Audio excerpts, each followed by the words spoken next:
आदाब नाज़रीन, खबरनामे में आपका इस्तकबाल है। मैं हूं साइमा खान। नजर डाल लेते हैं सबसे पहले हेडलाइंस पर। पार्लियामेंट का 3 रोजा खुसूसी इजलास आज से। नारी शक्ति वंदन एक्ट में आईनी तरमीम पर होगी बहस। एक्ट में खवातीन को 33% रिजर्वेशन देने की है तजवीज़। ऑस्ट्रिया के chancellor doctor Christian stalker Bharat के दौरे पर। आज पीएम मोदी से करेंगे मुलाकात। बाहमी दिलचस्पी के कई अहम उमूर पर होगा तबादला ख्याल।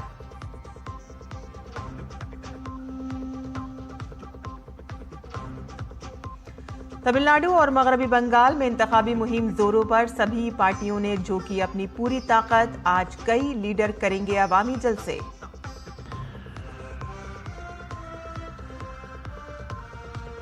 अमेरिका ने ईरान से तेल खरीदने वालों को किया खबरदार।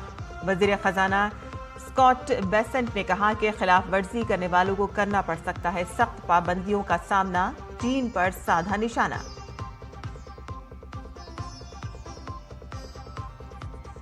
भारतीय शतरंज की तारीख में एक और सुनहरे बाब का इजाफा। आर वैशाली ने जीता फीडे खवातीन कैंडिडेट्स टूर्नामेंट। ऐसा करने वाली पहली भारतीय खातून खिलाड़ी बनी।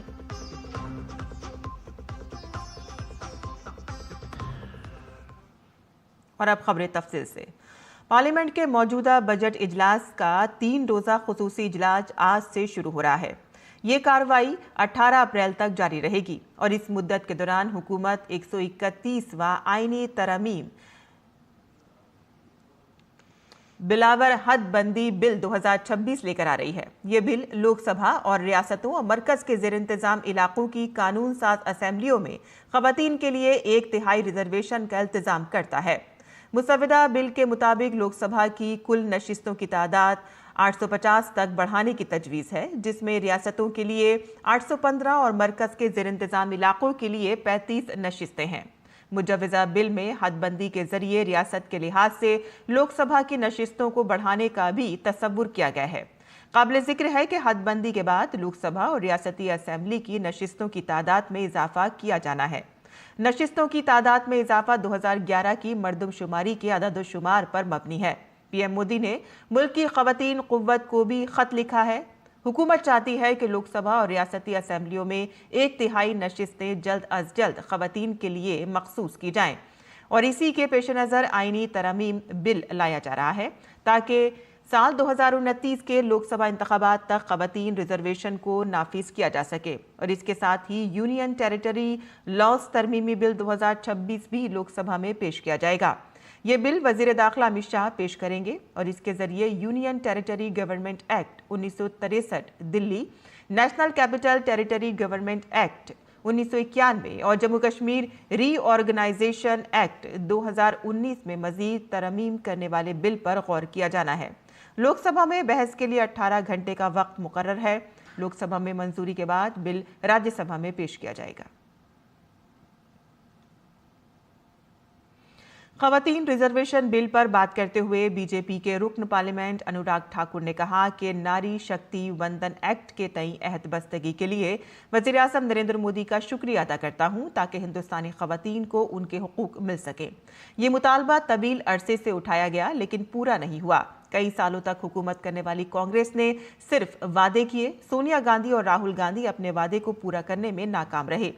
वज़ीर आज़म नरेंद्र मोदी ने अपने वादे पूरे किए हैं। ये खवातीन को बाइख्तियार बनाने के लिए भारतीय जनता पार्टी का अज़्म है।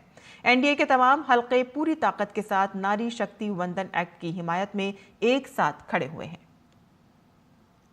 माननीय प्रधानमंत्री नरेंद्र मोदी जी का आभार प्रकट करता हूं, जिन्हें प्रतिबद्धता दिखाई है नारी शक्ति वंदन अधिनियम के लिए, उसका संशोधन करने की, डिलिमिटेशन पर, ताकि भारत की महिलाओं को उनका अधिकार मिल सके। लंबे समय तक इसकी मांग उठी लेकिन पूरी नहीं हुई। कांग्रेस ने भी कई साल तक राज किया, केवल वायदे ही करते रहे। सोनिया जी और राहुल जी पूरे नहीं कर पाए, लेकिन नरेंद्र मोदी जी ने जो कहा वो करके दिखाया। ऑस्ट्रिया के विफाकी चांसलर डॉक्टर क्रिस्टियन स्टॉकर अपने पहले सरकारी दौरे पर भारत पहुंच गए हैं और इस दौरे को दोनों ममालिक के दरमियान ताल्लुकात को मजबूत बनाने की जानिब एक अहम कदम समझा जा रहा है। डॉक्टर स्टॉकर आज हैदराबाद हाउस में वज़ीर आज़म नरेंद्र मोदी से मुलाकात करेंगे और इस दौरान दोनों ममालिक के दरमियान मुतादिद मुफाहमत नामों का भी तबादला किया जाएगा। ये आला सतही बातचीत भारत और ऑस्ट्रिया के दरमियान दो तरफा ताल्लुकात को एक नई सिमत दे सकती है और मुख्तलिफ शोबों में ताउन के नए मौक़े खोल सकती है। और इसके अलावा डॉक्टर स्टॉकर सदर द्रौपदी मुर्मू से भी मुलाकात करेंगे। कल डॉक्टर क्रिस्टियन स्टॉकर ने वज़ीर ख़ारजा डॉक्टर एस जयशंकर से मुलाकात की थी।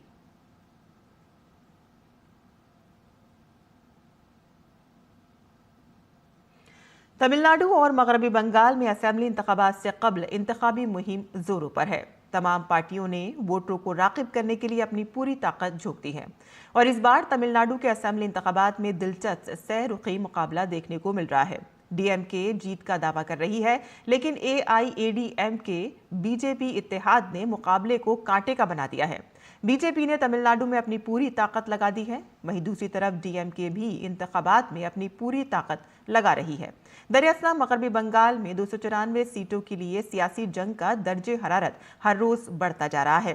तृणमूल कांग्रेस और भारतीय जनता पार्टी के दरमियान करीबी मुकाबला है, जहां टीएमसी दोबारा इक़्तिदार में वापसी का दावा कर रही है, तो वहीं बीजेपी ने तब्दीली का बिगुल बजा दिया है।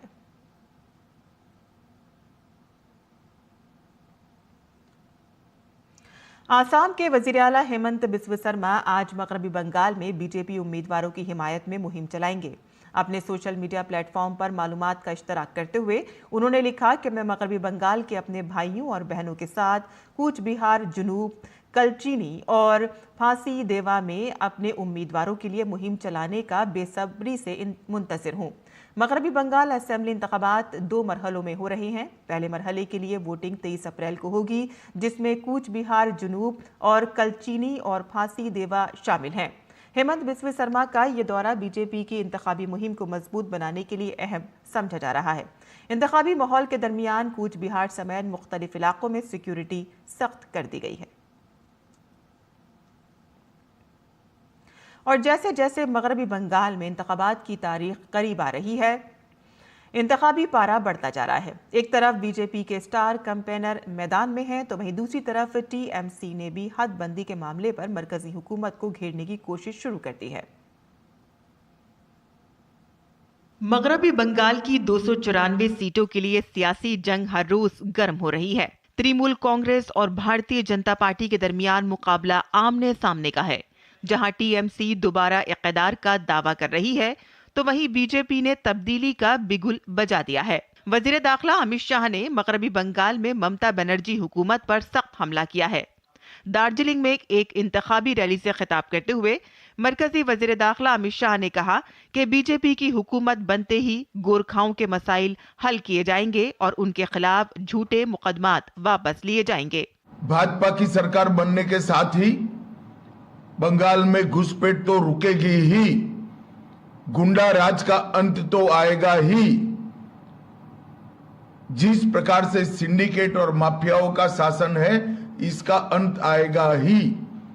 दार्जिलिंग की पहाड़ियों पर हजारों गोरखाओं पर हजारों गलत केस कर पुलिस राज जो स्थापित किया है, इसका भी अंत आएगा। अमित शाह ने राजगंज और जलपाईगुड़ी में भी जलसों से खिताब किया। उन्होंने बराह रास्त टीएमसी को चैलेंज करते हुए कहा कि गरीबों के हुकूक गजब करने वाले टीएमसी सिंडिकेट का सफाया कर दिया जाएगा। जलपाईगुड़ी टिम्बर और टूरिज्म के लिए जाना जाता था। ममता दीदी ने इसके अंदर चौथा टी जोड़ा, टीयर्स का टी, आंसुओं का टी। 23 अप्रैल को ममता का हिसाब आप बरोबर कर दो, गुंडों का हिसाब हम बरोबर कर देंगे, हम बरोबर कर देंगे। मगरबी बंगाल में अमनो अमान और खवातीन की हिफाजत इस बार बीजेपी के एजेंडे में सरे-फहरिस्त है। दरअसल टीएमसी और ममता बनर्जी ने भी इंतखाबी मुहिम में अपनी पूरी ताकत झोंक दी है। ममता बनर्जी 226 से ज्यादा सीटों पर जीत का दावा कर रही हैं, जबकि टीएमसी ने हदबंदी और खवातीन के रिजर्वेशन बिल पर भी सवालात उठाए हैं। वुमेन बिल तो पहले ही पास कर दिया गया है 2023 में, सर्वसम्मति से किया गया है। और इस समय जब चुनाव चल रहे हैं, 40 तमिलनाडु के और 42 बंगाल के एमपी इलेक्शन में हैं, यानी कि आप ये समझें कि 82 MPs out of 543 MPs busy हैं। तो क्या ऐसी जल्दी थी? सिर्फ ये है राजनीति का खेल खेल रहे हैं। जहां मुल्क भर की 5 रियासतों में असेंबली इंतखाबात हो रहे हैं, वहीं मगरबी बंगाल के इंतखाबात सबसे ज्यादा सुर्खियां बटोर रहे हैं। बीजेपी इसे सिंडिकेट, तरक्की और तब्दीली के दरमियान की जंग करार दे रही है। उधर ममता बनर्जी भी पूरी ताकत के साथ बीजेपी को ललकार रही हैं। अब अवाम फैसला करेंगे कि बंगाल तब्दीली देखेगा या टीएमसी इक़्तिदार बरकरार रखेगी। Bureau report, DD news Urdu खबरें। कई रियासतों में आज से मरदमशुमारी का पहला मरहला शुरू हो रहा है। वजारत दाखिला के मुताबिक ये मुहिम कर्नाटक, गोवा, मिजोरम, सिक्किम, ओडिशा, अंडमान और निकोबार जजायर और लक्षद्वीप के साथ साथ कौमी दारुल हुकूमत के एनडीएमसी और दिल्ली कंटोनमेंट बोर्ड में शुरू हो रही है। 15 मई तक जारी रहने वाली इस मुहिम के दौरान घर घर जाकर डेटा इकट्ठा किया जाएगा और इसके अलावा आंध्र प्रदेश, हरियाणा, चंडीगढ़, मध्य प्रदेश, छत्तीसगढ़ और अरुणाचल प्रदेश में आज से खुद से गिनती की सहूलत शुरू की जा रही है, जबकि बिहार में 17 अप्रैल से 1 मई तक खुद से गिनती की जाएगी और इसके अलावा 2 मई से 31 मई तक घर घर गिनती की जाएगी। मध्य प्रदेश हुकूमत ने रबी मार्केटिंग साल 2026-27 के तहत इमदादी कीमत पर किसानों से गंदम की खरीदारी में तेजी लाते हुए निज़ाम को मजबूत किया है। 9 अप्रैल को गंदम की खरीदारी का पहला मरहला मुकम्मल होने के बाद बाकी डिवीजनों में खरीदारी का दूसरा मरहला भी शुरू हो गया है। रियासती हुकूमत की तरफ से जारी करदा एक सरकारी बयान के मुताबिक अब तक 28,199 किसानों से 12,52,470 क्विंटल गेहूं की खरीदारी की गई है। काबिल जिक्र है कि इस साल रियासत में रिकॉर्ड 19,04,000 किसानों से रजिस्ट्रेशन कराया है, जो पिछले साल के मुकाबले में 3,60,000 ज्यादा है। खरीदारी के अमल को बेहतर बनाने के लिए रियासत भर में 3,171 खरीदारी मराकज़ कायम किए गए हैं। ये मराकज़ किसानों के लिए बैठने के इंतज़ाम, पीने का पानी, साया, वजनी तराजू और बारदाना, सिलाई मशीन, कंप्यूटर और इंटरनेट की सहूलत फराहम कराई गई है। क्वालिटी चेक और सफाई का सामान भी फराहम किया गया है ताकि किसानों को किसी किस्म की मुश्किलात का सामना ना करना पड़े। रिपोर्ट के मुताबिक गंदम फरोख्त करने वाले किसानों के अकाउंट्स में 10 करोड़ 23 लाख रुपए की अदायगी भी कर दी गई है। उत्तराखंड में उड़ान स्कीम की तौसी के एक हिस्से के तौर पर पंतनगर से नौकुचिया ताल तक हेलीकॉप्टर सर्विस शुरू की गई है। जिला मजिस्ट्रेट नितिन सिंह भदौरिया और रुद्रपुर के एमएलए शिव अरोड़ा ने हेलीकॉप्टर सर्विस को झंडी दिखाकर रवाना किया। ये सर्विस देहरादून, अल्मोड़ा, पंतनगर और नैनीताल को जोड़ेगी और ये सर्विस हफ्ते में 6 दिन काम करेगी। जिला मजिस्ट्रेट नितिन सिंह भदौरिया ने कहा है कि पंतनगर हवाई अड्डे की तौसी का काम तेजी से जारी है। मुस्तकबिल में बैनुल-अक़वामी हवाबाजी की खदमात भी दस्तयाब होंगी और उन्होंने कहा है कि इससे उत्तराखंड, उत्तर प्रदेश और नेपाल को भी फायदा होगा। शुरू हुई है, ये अल्मोड़ा और नौकुचिया ताल को कनेक्ट करती है और इनडायरेक्ट कनेक्शंस का देहरादून से भी है।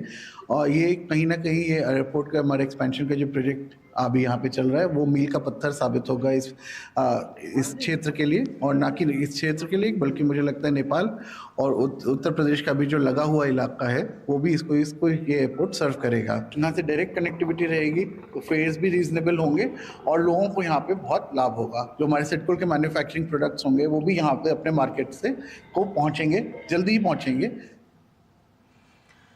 सेहत और ख़ानदानी बहबूद की मरकज़ी वजारत ने नई दिल्ली में ब्रिक्स हेल्थ वर्किंग ग्रुप 2026 की पहली मीटिंग की मेज़बानी की।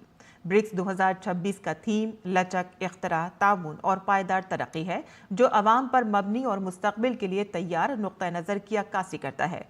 मरकज़ी सेहत सेक्रेटरी के मुताबिक इजलास में ताउन, बाहमी सीखने और सर्टिफिकेशन पर मबनी पॉलिसी के जरिए सेहत के मजबूत और लचकदार निज़ाम की तामीर पर तवज्जो मरकूज़ की जाएगी। भारत ने सेहतमंद तर्ज जिंदगी और जहनी सेहत के फरोग को नए तरजीही इलाकों के तौर पर शामिल किया है, जबकि टीबी रिसर्च नेटवर्क और रिवायती अद्वियात पर तवज्जो मरकूज रखी जाएगी।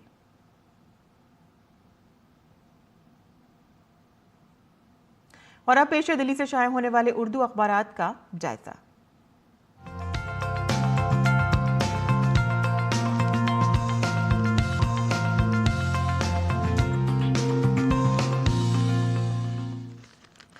तो दिल्ली से शाये होने वाले उर्दू के अखबारात में ईरान, अमेरिका और इजराइल के दरमियान जो जंग चल रही है उसी के हवाले से कई खबरें इसमें शाये हुई हैं, जिसमें इनकलाब की शह सुर्खी कुछ इस तरह से है कि ईरान और अमेरिका के दरमियान एक दूसरे को धमकियों के दरमियान पैगामात का सिलसिला भी लगातार जारी है और ईरान ने अमेरिका के साथ मुज़ाकरात के दूसरे दौर का इंदिया दे दिया है और कवी इम्कान है कि आइंदा बुध को एक बार फिर से इस्लामाबाद में मुज़ाकरात होंगे। वहीं मुज़ाकरात के दूसरा मरहला आइंदा बुध को इस्लामाबाद में मुतवक्का है और दोनों ममालिक के दरमियान सालिसी की कोशिशों के सिलसिले में पाकिस्तान के फील्ड मार्शल आसिम मुनीर और वज़ीर दाखिला मोहसिन नकवी वफ्द के हमरा तेहरान पहुंचे हैं। आगे की खबरें भी जान लेते हैं, जहां आपको बता दें कि अमेरिकी अखबार वॉल स्ट्रीट ने अपनी एक रिपोर्ट में शाया किया है कि अमेरिका की जानिब से नाटो से मुमकिना इनखला का खदशा है और जिसके सबब यूरोप मुतबादिल दिफाई मंसूबा तेज़ करने पर मजबूर हो गया है। अमेरिका नाटो ताल्लुकात मुनक़ता हो गए हैं और यूरोप दिफाई तैयारियों में अब सरगर्म है। ईरान के खिलाफ जंग पर इख्तलाफात के सबब अमेरिका और यूरोप के ताल्लुकात मुतासिर हुए हैं और ट्रंप के दबाव में नहीं आएंगे। बरतानिया का ईरान जंग में शामिल होने से इनकार। आगे की सुर्खी भी जान लेते हैं। बता दें आपको, लबनान और इजराइल ने 3 दहाइयों से ज़ायद अरसे के बाद अपनी पहली सिफारती बातचीत की है। रिपोर्ट्स के मुताबिक ये मुलाकात इजराइल और ईरान के हिमायत याफ्ता ग्रुप हिजबुल्लाह के दरमियान जारी लड़ाई को ख़त्म करने के मकसद से की गई है। मुज़ाकरात की अहम तफसीलात के मुताबिक इस बातचीत की सालिसी अमेरिकी वज़ीर ख़ारजा मार्को रूबियो ने की है, जिन्होंने इसे हिजबुल्लाह के असर रसूख को ख़त्म करने का एक तारीख़ी मौका करार दिया है। और इसी खबर में एक छोटी खबर भी है, जिसमें जंग के आगाज़ के बाद ईरान और मुत्तहिदा अरब अमारात का पहला आला सतही राब्ता देखने को मिला है। आगे बढ़ते हैं।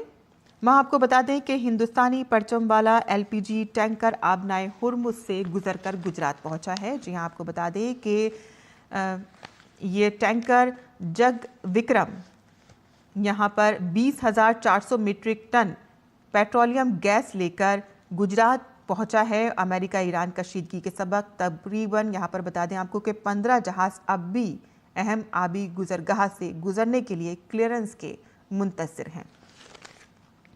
आगे बढ़ते हैं। दिल्ली में आज से डिजिटल मरदमशुमारी की शुरुआत होने जा रही है। 33 सवालात के साथ हर घर पर दस्तक दी जाएगी और घर की हालत क्या है, मिल्कियत क्या है, बुनियादी सहूलतें वहाँ पर क्या क्या हैं, सफाई के क्या इंतज़ाम हैं, बावर्ची खाने और ईंधन की क्या सहूलतें हैं, प्रॉपर्टी और गैजेट्स की क्या क्या है, गाड़ियाँ कितनी हैं, मोबाइल कितने हैं, इन तमाम तरह की तफसीलात आज ली जाएंगी, आज से शुरू हो रही हैं। और आगे बढ़ते हैं। जम्मू कश्मीर से यहाँ पर एक खबर है, आपको बता दें कि 13 साला उज़ैर मुल्क के 31 मोबाइल ऐप और एक वेबसाइट डेवलप की है और कोडिंग डेवलपिंग को ऑनलाइन उन्होंने सीखा है। ये कारनामा श्रीनगर कश्मीर के रहने वाले 13 साला उज़ैर अहमद ने किया है। उन्होंने 31 मोबाइल ऐप और एक वेबसाइट डेवलप करके सभी को हैरान कर दिया है और उन्हें ये हैरान कुन अमल जो है वो मोबाइल इंटरनेट से सीखा है। हैरान करने वाली बात ये है। तो ये थी आज के अखबारात की सुर्खियां जो हमने आपके लिए चुनी थी। आगे बढ़ते हैं, जहां अमेरिका ने ईरानी और रूसी तेल पर दी गई छूट खत्म करने का फैसला किया है।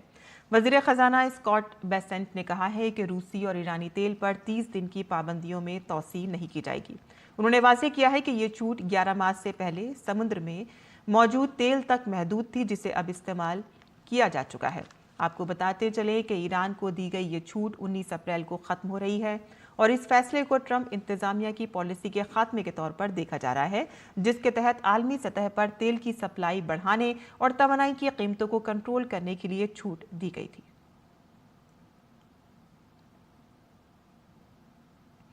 व्हाइट हाउस की प्रेस सेक्रेटरी कैरोलिन लेविट ने उन खबरों को मुस्तरद कर दिया है जिनमें दावा किया गया था कि अमेरिका ने ईरान से जंगबंदी की दरख्वास्त की थी। कैरोलिन लेविट ने कहा है कि ईरान के साथ मुज़ाकरात के दूसरे दौर के लिए बातचीत जारी है। उन्होंने मजीद कहा है कि मुज़ाकरात का अगला दौर मुमकिना तौर पर पाकिस्तान में हो सकता है, जो इस मामले में वाहिद सालिस के तौर पर सामने आया है। गुज़िश्ता हफ्ते होने वाले मुज़ाकरात बगैर किसी मुआहिदे के ख़त्म हो गए थे। लेविट ने यह भी कहा है कि अमेरिका ने इस दौरान ईरान के खिलाफ मुकम्मल नाकाबंदी कर रखी है और तमाम ममालिक के बहरी जहाज़ों के खिलाफ सख्ती से नाफिज किया जा रहा है।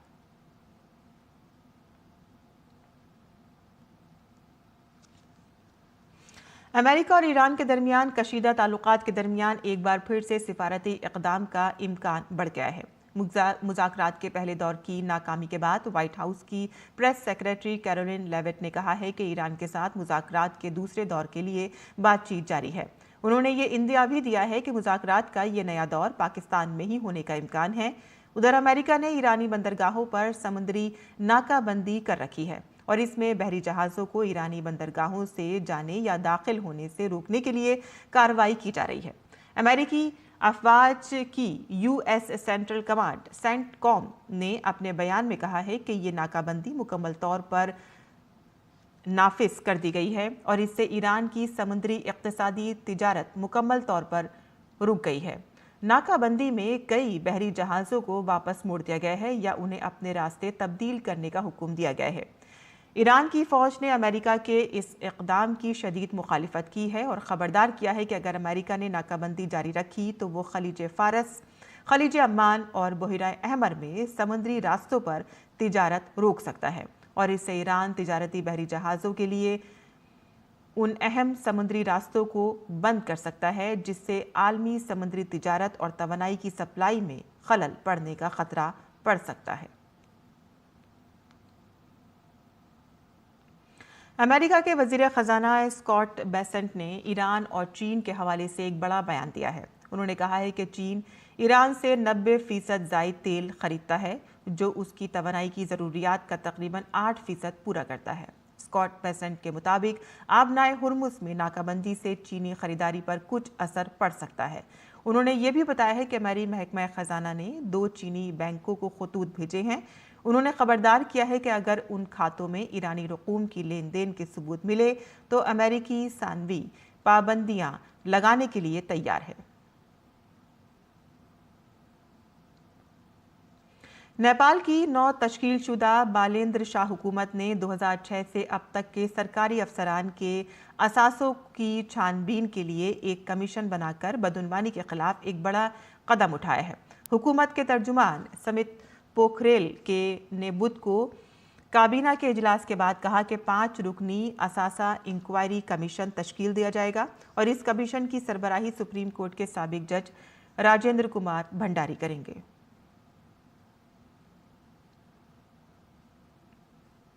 भारत की नौजवान ग्रैंड मास्टर आर विशाली ने तारीख रकम कर दी है। कब्रस में फीडे खवातीन कैंडिडेट्स चेस टूर्नामेंट जीतकर विशाली ने इसी बरस होने वाले खवातीन की आलमी शतरंज चैंपियनशिप में अपनी जगह पक्की कर ली है और इसके साथ ही वो आलमी टाइटल के लिए चैलेंज पेश करने वाली दूसरी भारतीय खातून बन गई हैं। विशाली से पहले कोनेरो हम्पी ने 2011 में ये कारनामा अंजाम दिया था। अब उनका मुकाबला खवातीन के आलमी खिताब के लिए आलमी चैंपियन जू वेन जुन से होगा।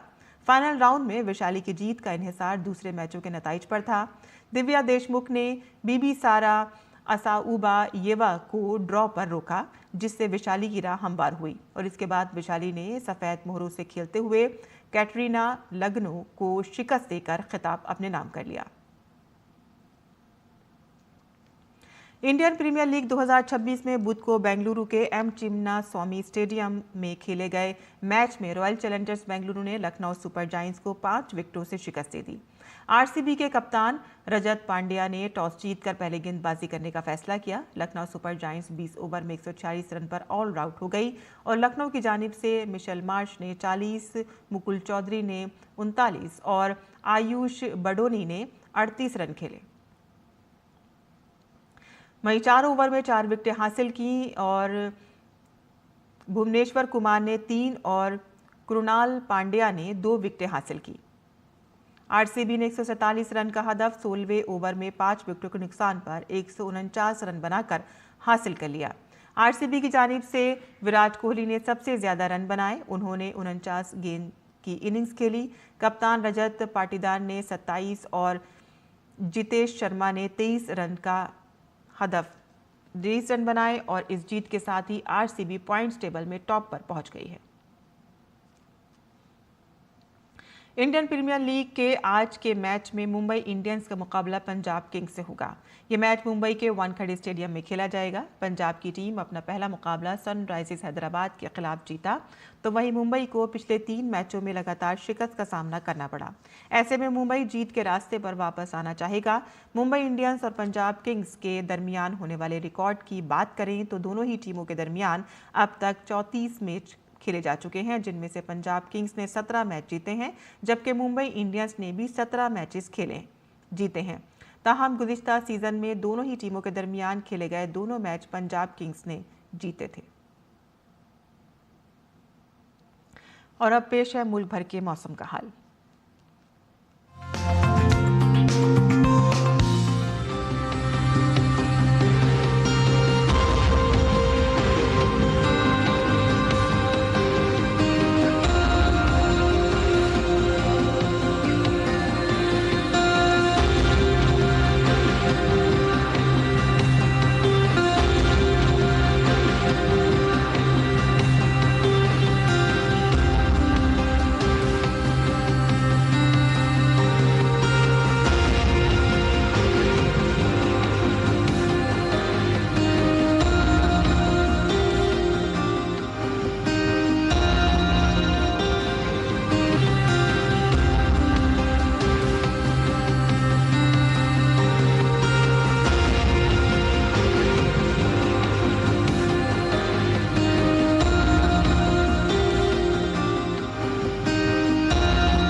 और उर्दू बुलेटिन में अब वक्त हो गया है आपसे रुखसत लेने का, लेकिन इससे पहले हम आपको दिखाते हैं राजस्थान के विरसे, खूबसूरत आर्ट और फ़न तामीर की कुछ शानदार झलकियाँ, जिन्हें करीब से देखना हर किसी के लिए यादगार बन जाता है। आप देखिए और हमें दें इजाज़त।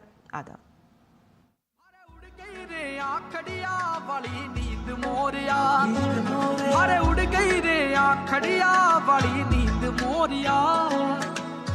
तू क्या बोलो रे ढलती रात रो रात रो रात रो रात रो, तू क्या बोलो रे ढलती रात रो।